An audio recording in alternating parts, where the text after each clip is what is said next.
న్యాయాధిపతులు 13వ అధ్యాయము. ఇశ్రాయేలీయులు మరలా యెహోవా దృష్టికి దోషులు కాగా, యెహోవా 40 సంవత్సరములు వారిని ఫిలిష్తీయుల చేతికి అప్పగించెను. ఆ కాలమున దాను వంశస్థుడును జొర్యా పట్టణస్థుడునైన మానోహ అను ఒకడుండెను. అతని భార్య గొడ్రాలై కానుపు లేక ఉండెను. యెహోవా దూత ఆ స్త్రీకి ప్రత్యక్షమై, ఇదిగో నీవు గొడ్రాలు, నీకు కానుపు లేకపోయాను, అయితే నీవు గర్భవతివై కుమారుని కందువు.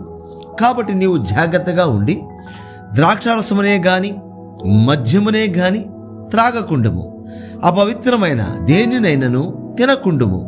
నీవు గర్భవతివై కుమారుని కందువు, అతని తల మీద మంగళ కత్తి వేయకూడదు. ఆ బిడ్డ గర్భమున పుట్టినది మొదలుకొని దేవునికి నాజీరు చేయబడిన వాడై ఫిలిష్తీయుల చేతిలో నుండి ఇశ్రాయేలీయులను రక్షింప మొదలుపెట్టునని ఆమెతో అనగా, ఆ స్త్రీ తన పెనిమిటి యొద్దకు వచ్చి, దైవజనుడొకడు నా యొద్దకు వచ్చెను, అతని రూపము దేవదూత రూపమును పోలినదై మిక్కిలి భీకరముగా ఉండెను. అతడు ఎక్కడి నుండి వచ్చెనో నేను అడగలేదు. అతడు తన పేరు నాతో చెప్పలేదు. గాని ఆలకించము, నీవు గర్భవతివై కుమారుని కందువు. కాబట్టి నీవు ద్రాక్షారసమునే గాని మద్యమునే గాని త్రాగకుండుము, అపవిత్రమైన దేనినైనను తినకుండుము. ఆ బిడ్డ గర్భమున పుట్టినది మొదలుకొని చనిపో వరకు దేవునికి నాజీరు చేయబడిన వాడై యుండునని నాతో చెప్పాను. అందుకు మానోహ, నా ప్రభువా, నీవు పంపిన దైవజనుడు మరలా మా యొద్దకు వచ్చి, పుట్టబోవు ఆ బిడ్డకు మేము ఏమేమి చేయవలెనో దానిని మాకు నేర్పునట్లు దయచేయమని యెహోవాను వేడుకొనగా, దేవుడు మానోహ ప్రార్థన నాలకించెను. గనుక ఆ స్త్రీ పొలములో కూర్చుండగా దేవుని దూత ఆమెను దర్శించెను. ఆ సమయమున ఆమె పెనిమిటి అయిన మానోహ ఆమె యొద్ద ఉండలేదు.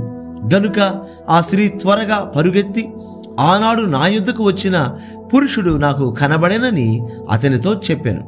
అప్పుడు మానోహ లేచి తన భార్య వెంబడి వెళ్ళి ఆ మనుష్యుని యొద్దకు వచ్చి, ఈ స్త్రీతో మాట్లాడిన వాడు నీవేనా అని అతని అడుగగా, అతడు నేనే అనెను.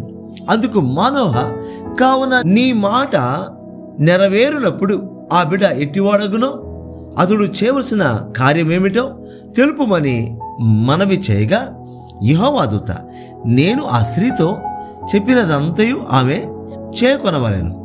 ఆమె ద్రాక్షావల్లి నుండి పుట్టినదేదియూ తినకూడదు.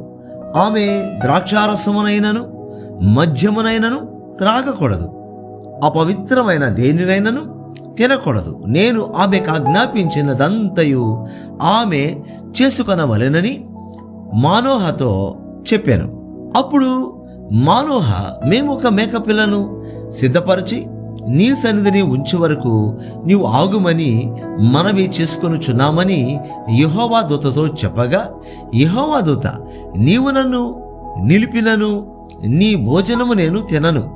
నీవు దహన బలి నుద్దేశించిన ఎడల యెహోవాకు దాన్ని నర్పింపవలెనని మానోహతో చెప్పాను. అతడు యెహోవా దూత అని మానోహకు తెలియలేదు. మానోహ, నీ మాటలు నెరవేరిన తరువాత మేము నిన్ను సన్మానించినట్లు నీ పేరేమని యెహోవా దూతను అడుగగా, యెహోవా దూత, నీవెలా నా పేరు అడుగుచున్నావు? అది చెప్పసఖ్యము కానిదనెను. అంతట మానోహ నైవేద్యముగా నొక మేకపిల్లను తీసుకొని ఒక రాతి మీద యెహోవాకు అర్పించెను. మానోహయు అతని భార్యయు చూచుచుండగా ఆ దూత ఈ యొక్క ఆశ్చర్య కార్యము చేసెను. ఎట్లనగా, జ్వాలలు బలిపీఠము మీద నుండి ఆకాశమునకు లేచుచుండగా యెహోవా దూత బలిపీఠము మీదనున్న ఆ జ్వాలలలో పరమునకు ఆరోహణమాయెను. మానోహయు అతని భార్యయు దానిని చూచి నేలకు సాగిలపడిరి. ఆ తర్వాత యెహోవా దూత మరలా మానోహకును అతని భార్యకును ఇక ప్రత్యక్షము కాలేదు. ఆయన యెహోవా దూత అని మానోహ తెలుసుకొని మనము దేవుని చూచితిమి గనుక మనము నిశ్చయముగా చనిపోదుమని తన భార్యతో అనగా, అతని భార్య, యెహోవా మనలను చంపగోరిన ఎడల ఆయన దహన బలిని నైవేద్యమును మన చేత అంగీకరింపడు, ఈ సంగతులన్నిటినీ మనకు చూపింపడు, ఈ కాలమున ఇట్టి సంగతులను మనకు వినిపింపడని అతనితో చెప్పాను. తరువాత ఆ స్త్రీ కుమారుని కని అతనికి సంసోను అను పేరు పెట్టాను. ఆ బాలుడు ఎదిగినప్పుడు యెహోవా అతనిని ఆశీర్వదించెను. మరియు యెహోవా ఆత్మ జొర్యాకును ఎస్తాయేలుకును మధ్యనున్న మహనేదానులో అతని రేపుటకు మొదలుపెట్టాను. న్యాయాధిపతులు 14వ అధ్యాయం. సంసోను తిమ్నాతునకు వెళ్ళి తిమ్నాతులో ఫిలిష్తీయుల కుమార్తెలలో ఒకతెను చూచెను.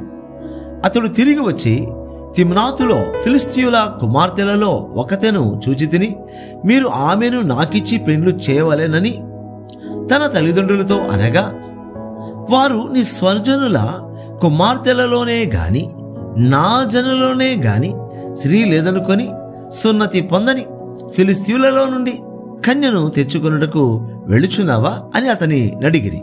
అందుకు సంసోను, ఆమె నాకిష్టమైనది గనుక ఆమెను నా కొరకు తెప్పించుమని తన తండ్రితో చెప్పాను. అయితే ఫిలిష్తీయులకేమైనా చేటుకై యెహోవా చేత అతడు రేపబడినన్న మాట అతని తల్లిదండ్రులు తెలుసుకొనలేదు. ఆ కాలమున ఫిలిష్తీయులు ఇశ్రాయేలులను ఏలుచుండిరి. అప్పుడు సంసోను తన తల్లిదండ్రులతో కూడా తిమ్నాతునకు పోయి తిమ్నాతు ద్రాక్ష తోటల వరకు వచ్చినప్పుడు కొదమ సింహము అతని ఎదుటికి బొబ్బరించుచు వచ్చెను. యెహోవా ఆత్మ అతనిని ప్రేరేపింపగా అతని చేతిలో ఏమీ లేకపోయినను ఒకడు మేక పిల్లను చీల్చినట్లు అతడు దానిని చీల్చాను. అతడు తాను చేసినది తన తండ్రితోనైనను తల్లితోనైనను చెప్పలేదు. అతడు అక్కడికి వెళ్ళి ఆ స్త్రీతో మాట్లాడినప్పుడు ఆమె యందు సంసోనుకు ఇష్టము కలిగెను. కొంతకాలమైన తరువాత అతడు ఆమెను తీసుకొని వచ్చుటకు తిరిగి వెళ్ళుచుండగా ఆ సింహపు కళేబరమును చూచుటకై ఆ వైపు తిరిగినప్పుడు సింహపు కళేబరములో తేనెటీగల గుంపును తేనెయు కనబడగా అతడు ఆ తేనె చేతనుంచుకొని తినుచు వెళ్ళుచు తన తల్లిదండ్రుల యొద్దకు వచ్చి వారికి కొంత నీయగా వారును తినిరి. అయితే తాను సింహపు కళేబరములో నుండి ఆ తేనెను తీసిన సంగతి వారికి తెలియజేయలేదు. అంతటా అతని తండ్రి ఆ స్త్రీని చూడబోయినప్పుడు సంసోను విందు చేశాను. అచ్చటి పెండ్లి కుమారులు అట్లు చేయటం మర్యాద. వారు అతని చూచినప్పుడు అతని యొద్ద నుండుటకు 30 మంది స్నేహితులను తోడుకొని వచ్చిరి. అప్పుడు సంసోను, మీకిష్టమైన ఎడల నేను మీ ఎదుట ఒక విప్పుడు కథను వేసేదను. మీరు ఈ విందు జరుగు 7 దినములలోగా దాని భావమును నాకు తెలిపిన ఎడల నేను 30 సన్నపు నార బట్టలను 30 దుస్తులను మీకిచ్చేదను. మీరు దాని నాకు తెలుపలేకపోయినడలా మీరు 30 సన్నపు నారబట్టలను 30 దుస్తులను నాకియవలెనని వారితో చెప్పగా వారు, మేము ఒప్పుకొందుము, నీ విప్పుడు కథను వేయుమని అతనితో చెప్పిరి. కాగా అతడు, బలమైన దానిలో నుండి తీపి వచ్చాను, తిను దానిలో నుండి తిండి వచ్చాను అనెను. 3 దినములలోగా వారు ఆ విప్పుడు కథ భావమును చెప్పలేకపోయారు. 7వ దినమున వారు సంసోను భార్యతో ఇట్లనిరి, నీ పెరిమిటి ఆ విప్పుడు కథ భావమును మాకు తెలుపునట్లు అతని లాలన చేయము, లేని ఎడల మేము అగ్ని వేసి నిన్ను నీ తండ్రి ఇంటి వారిని కాల్చివేసేదము. మా ఆస్తిని స్వాధీనపరుచుకొనుటకే మమ్మను పిలిచితిరా అనిరి. కాబట్టి సంసోను భార్య అతని పాదముల పడి ఏడ్చుచు, నీవు నన్ను ద్వేషించితివి గాని ప్రేమింపలేదు. నీవు నా జనులకు ఒక విప్పుడు కథను వేసితివి, దాన్ని నాకు తెలుపవైతివి అనగా అతడు, నేను నా తల్లిదండ్రులకైనను దాన్ని తెలుపలేదు, నీకు తెలుపుదునా అనినప్పుడు ఆమె వారి విందు దినములు 7 అతని యొద్ద ఏడ్చుచూ వచ్చాను. 7వ దినమున ఆమె అతని తొందర పెట్టినందున అతడు ఆమెకు దాన్ని తెలియజేయగా ఆమె తన జనులకు ఆ విప్పుడు కథను తెలిపాను. 7వ దినమున సూర్యుడు అస్తమింపక మునుపు ఆ ఊరివారు తేనె కంటే తీపి అయినదేది, సింహము కంటే బలమైనదేది అని అతనితో అనగా, అతడు నా దూడతో దున్నకపోయిన ఎడల నా విప్పుడు కథను విప్పలేక యుందురని వారితో చెప్పాను. యెహోవా ఆత్మ అతని మీదికి మరలా రాగా అతడు అష్కెలోనుకు పోయి వారిలో 30 మందిని చంపి వారి సొమ్మును దోచుకొని తన విప్పుడు కథ భావమును చెప్పిన వారికి బట్టలనిచ్చాను. అతడు కోపించి తన తండ్రి ఇంటికి వెళ్ళగా అతని భార్య అతడు స్నేహితునిగా భావించుకొనిన అతని చెలికాలికి ఇవ్వబడెను. న్యాయాధిపతులు 15వ అధ్యాయము. కొన్ని దినములైన తరువాత గోధుమల కోతకాలమున సంసోను మేకపిల్ల ఒకటి తీసుకొని తన భార్యను చూడవచ్చి, అంతఃపురములోనున్న నా భార్య యొద్దకు నేను పోదుననుకొనగా ఆమె తండ్రి లోపలికి అతని వెళ్ళనీయక, నిశ్చయముగా నీవు ఆమెను ద్వేషించితివి అనుకొని నీ స్నేహితునికి ఆమెను ఇచ్చి తిని, ఆమె చెల్లెలు ఆమె కంటే చక్కనిది కాదా? ఆమెకు ప్రతిగా ఈమె నీకుండా వచ్చును, చిత్తగించుమనెను. అప్పుడు సంసోను, నేను ఫిలిష్తీయులకు హాని చేసిన ఎడల వారి విషయంలో నేనిప్పుడు నిరపరాధినై ఉందునని వారితో చెప్పి పోయి 300 నక్కలను పట్టుకొని దివిటీలను తెప్పించి తోక తట్టు తోకను త్రిప్పి 2 తోకల మధ్యను ఒక్కొక్క దివిటి కట్టి ఆ దివిటిలో అగ్ని మండ చేసి ఫిలిష్తీయుల గోధుమ చేలలోనికి వాటిని పోనిచ్చి పనల కుప్పలను, పైరును, ద్రాక్ష తోటలను, ఒలివ తోటలను తగులబెట్టెను. ఫిలిష్తీయులు ఇది ఎవడు చేసినదని చెప్పుకొనుచు తిమ్నాయుని అల్లుడైన సంసోను భార్యను ఆమె తండ్రి తీసుకొని అతని స్నేహితునికి ఇచ్చాను గనుక అతడే చేసి ఉండేనని చెప్పిరి. కాబట్టి ఫిలిష్తీయులు ఆమెను ఆమె తండ్రిని అగ్నితో కాల్చిరి. అప్పుడు సంసోను, మీరు ఇలాగున చేసిన ఎడల నేను మీ మీద పగ తీర్చుకొనిన తరువాతనే చాలించేదనని చెప్పి తొడలతో తుంట్లను విరుగగొట్టి వారిని బహుగా హతము చేశాను. అటు పిమ్మట వెళ్ళి ఏతాము బండ సందులో నివసించెను.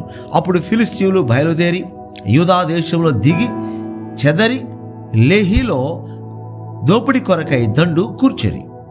యూదా వారు మీరేలా మా మీదకి వచ్చితిరని అడుగగా ఫిలిష్తీయులు సంసోను మాకు చేసినట్లు మేమతనికి చేయవలెనని అతని కట్టుటకే ఉచితమనిరి.